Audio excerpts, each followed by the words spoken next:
টেকনাফ থেকে তেঁতুলিয়া, রূপসা থেকে পাতুরিয়া, দক্ষিণ এশিয়ার বৃহৎ একটি সংগঠনের নাম বাংলাদেশ জাতীয় দল বিএনপি।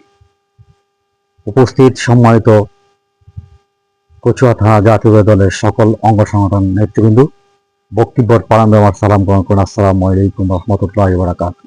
সংক্ষিপ্ত কিছু কথা না বললেই নয়। 5 তারিখের আগে আমরা অনেকের প্রোফাইল খোঁজ করেও দেখতে পাইনি।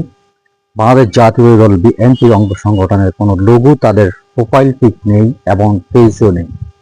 5 তারিখের পরে অনেকের আনাগোনা দেখে নিজেকে অনেকটাই লজ্জিত মনে হচ্ছে।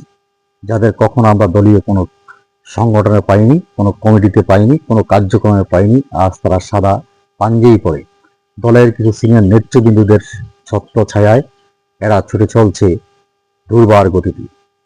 যাদের কারণে অসহায়, নির্যাতিত, নিপীড়িত, মামলা হামলা নির্যাতিত, সকল মামলা হামলায় যারা নির্যাতিত হয়েছেন তারা আজ কোণঠাসা হয়ে পড়ে আছে।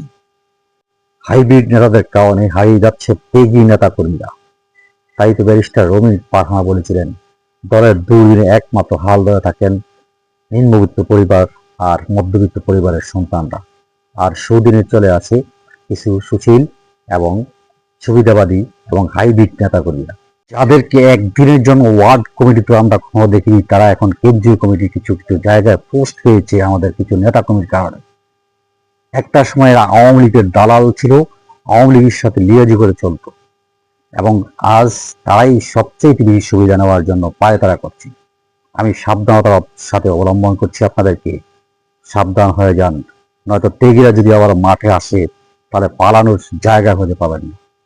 আসসালামু আলাইকুম রহমতুল্লাহ।